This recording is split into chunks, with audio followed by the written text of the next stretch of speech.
Hi, everybody. I wanted to do a little show on the Emerald Tablets of Thoth, Thoth, or Jehuti, or however you want to call him.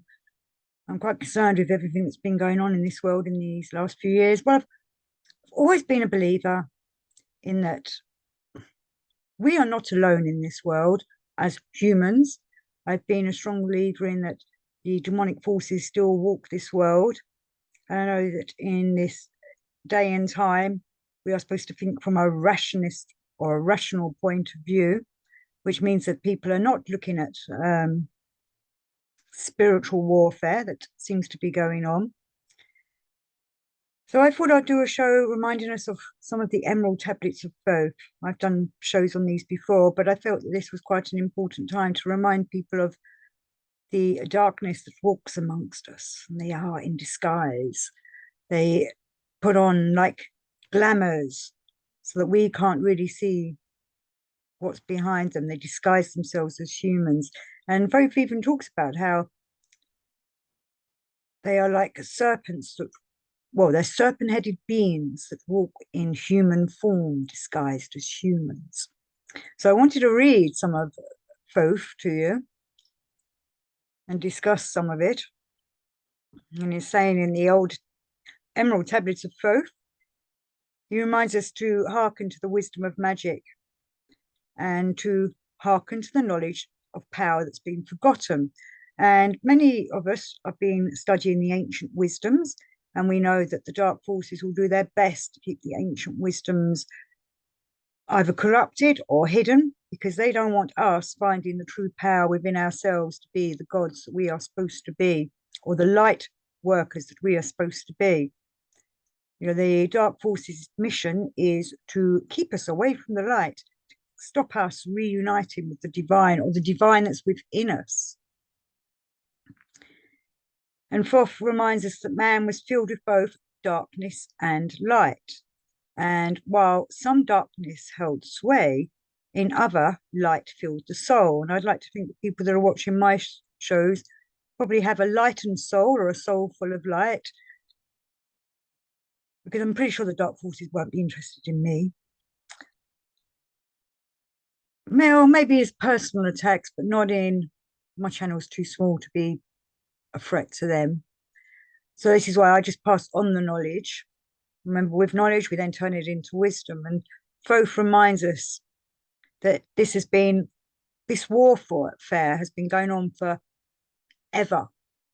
He says, the eternal struggle between darkness and light. Fiercely it is fought all through the ages, using strange powers hidden to man. Well, the strange powers are known by the light workers and the dark workers, but it's how you use it. It's like the force in the Star Wars movies. You can use that force and be a good Jedi or a bad Sith Lord. So it's how you use the force is what makes you. And Thoth says that the depths have been filled with the blackness, struggling always against the light. And don't we all feel that we've got some darkness within us that we have to deal with all the time?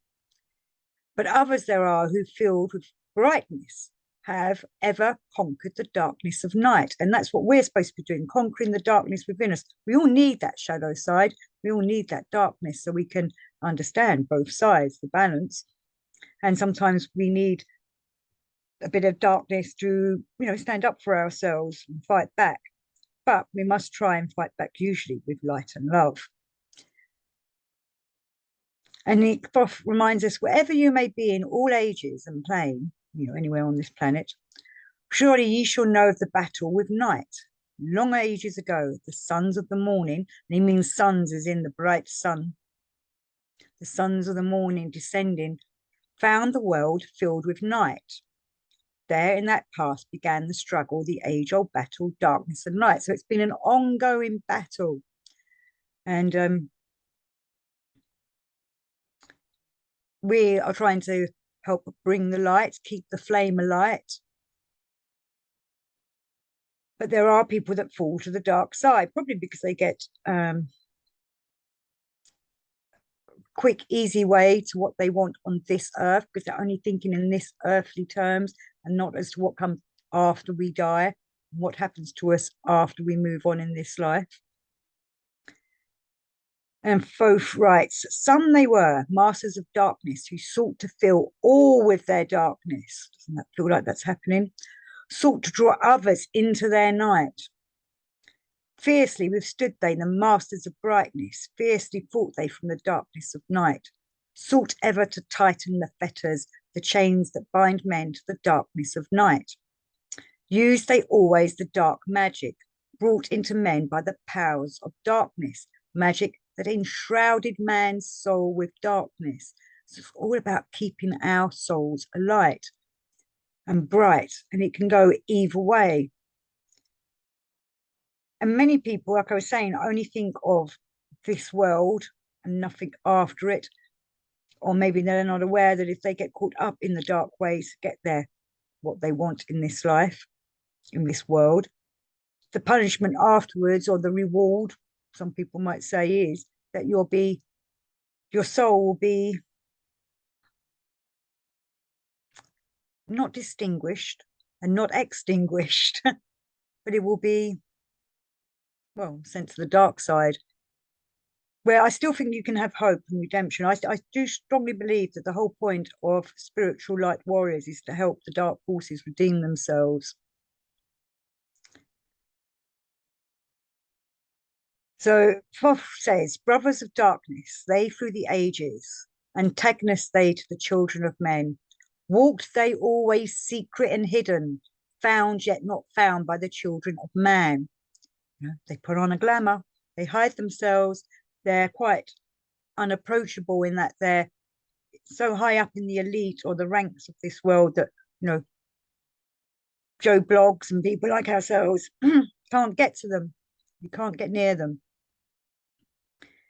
And Thoth says, forever they worked and walked in darkness, hiding from the light in the darkness of night. Silently, secretly used they their power, enslaving and binding the soul of men. And that's what they're after, the souls of people. If they can extinguish people's souls, it's less and less that return to the divine source. And then the dark forces build a stronger and stronger army. Do they get to capture people's souls? I think they do. I think they can take people's souls. I think they can snatch them from people. I've had a few experiences, definitely in the last few years, of strange nighttime activities going on where I've woken up, found myself spinning in some kind of vortex and feeling as if something's being extracted from me. And I'm pretty sure that's them trying to rip my soul out of me. And I know I'm not the only one experiencing that. I've been hearing it from other people. And I know it wasn't a dream, because you can definitely tell the difference between dreams and actual occurrences. And I've been studying a lot about how dark forces can capture souls when we're unawares. Obviously, when we're in a more of a negative, downward way, I thought it was, but I'm learning now that they have other ways of doing it. And you could just be walking down the street and they have magic spells that can snatch your soul out of you, which is why we need to do protection on ourselves all the time, prayers and such like to the divine source. And it's a bit concerned that our souls could be snatched out of us. I've been reading a lot on this, and I'm hoping to do a more in-depth show on that, and perhaps with someone as an interview who's been studying this as well. But Thoth reminds us that these dark forces, he says, unseen they come and unseen they go. Man in his ignorance calls them from below. So he's saying it's something that people in the past have called up. Dark is the way of the dark brothers travel, dark of the darkness, not of the night, travelling over earth. They walk through man's dreams, power they have gained from the darkness around them, to call other dwellers from out of their plane, in ways that are dark and unseen by man, into man's mind space, reach the dark brothers. And I've done many shows saying the devil comes through the mind, divine source through the heart. So we've got to make sure our hearts are awake, full of light and love, and sending it up to protect our minds. Because Thoth goes on to explain how they vow put a veil down so we can't see what's going on. It's like I've been saying before, a glamour. And I know many people study Theosophy and Blavatsky's Isis Unveiled. And in ancient Egyptology, Isis herself said that, it's only no man, no human, no woman has ever been able to lift the veil. And I think that's only for those that are awakened enough can lift the veil, and then we can see the dark forces coming for us. They're out there, but they've got that, they hide behind that glamour. Because Thoth reminds us they are mighty in the forbidden knowledge. And it's forbidden because it's part of the dark side.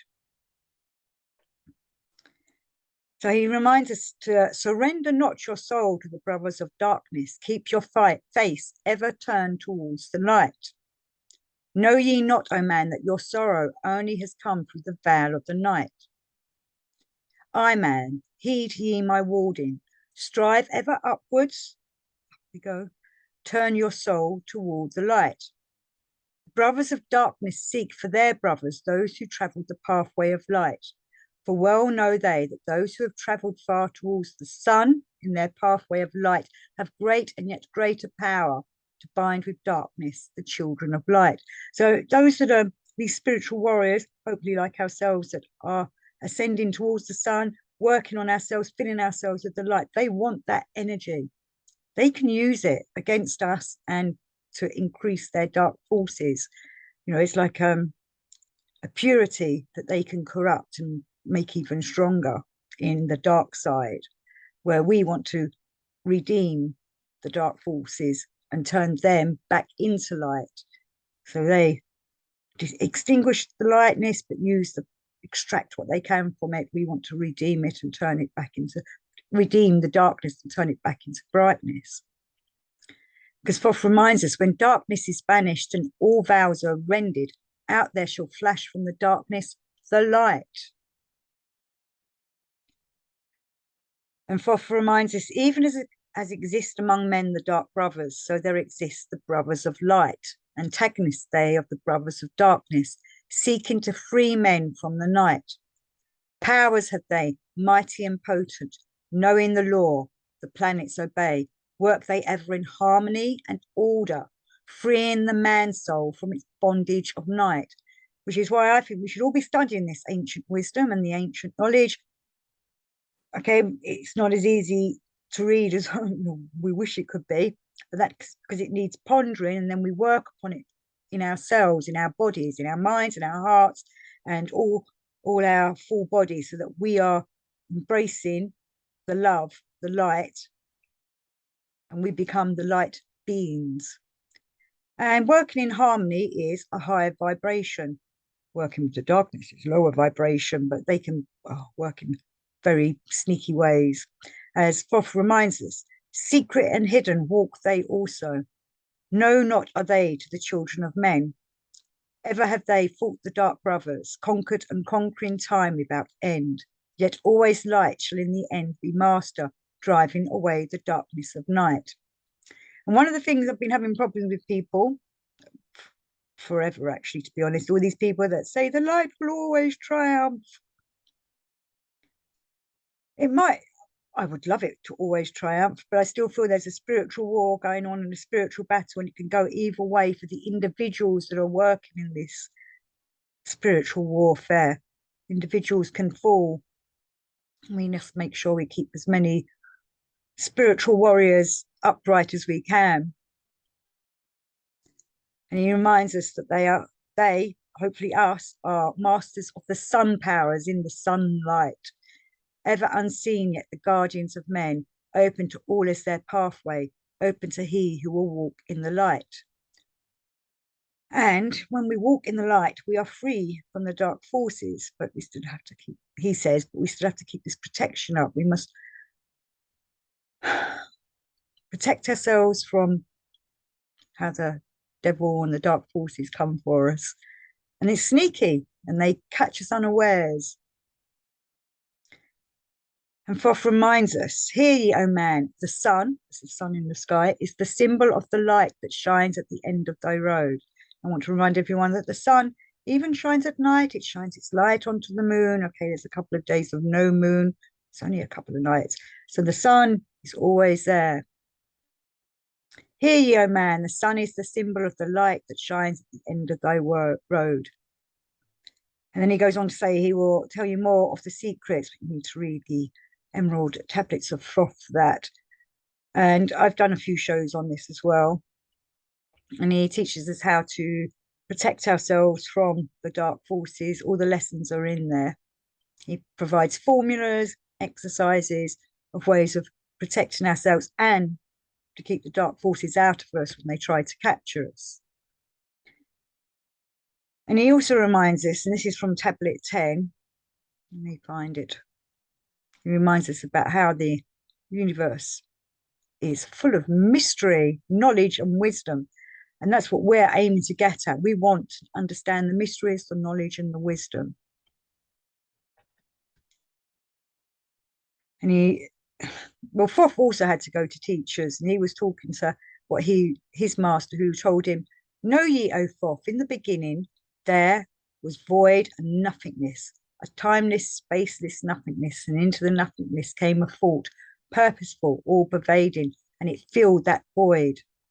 There existed no matter, only force, a movement, a vortex or vibration of the purposeful thought that filled the void." And Thoth questioned the master, saying, "Was this thought eternal?" And the master answered, saying, "In the beginning there was eternal thought, and for thought to be eternal, then time must exist. So into the all-pervading thought grew the law of time." And this is something Gurdjieff reminds us of in All and Everything. I'll throw a little bit of Gurdjieff in. You know, the merciless higher past. Time was created, or Gurdjieff says time has always been, but it eats away at things. But Thoth reminds us, time changes not, but all things change in time. For time is the force that holds events separate, each in its own proper place. Time is not in motion, but ye move through time as your consciousness moves from one event to another. So trying to understand time is quite an important part of our battle against the dark forces. And in a way, Thoth's teaching us to become eternal. That's what these emerald tablets are all about, how to make sure our soul stays eternal and is not extinguished in any way. And he reminds us, light is life, for without the great light, nothing can ever exist. Know ye that in all formed matter, the heart of light always exists. Aye, even though bound in the darkness, inherent light always exists. So even in the dark forces, there is an element of light still there, flickering. We want to help that light to burn forth from them, extinguish their darkness within them, so that they too can learn to flow and be bright soul warriors like we are supposed to be. So once again, I kind of advise people, please read the Emerald Tablets of Thoth. Please remember that out there in this world, there are the elite who are not human beings at all. They are dark forces pretending to be human beings. We need to be able to see through them. And Thoth tells us how to do that in the Emerald Tablets of Thoth. So you can get them online. They're free as a PDF everywhere. And, you know, it's, again, like most good esoteric ancient wisdom teachings, it takes more than one read. You need to keep going over and over it. You know, read it, come back to it in a few days or a few weeks or a few months, learn something else. But we need to let them words come into us so that we can stay the light beings that we want to be. So go forward in your spiritual questing and your soulful growth. Be the spiritual warrior you want to be. Till next time, peoples. Peace and out.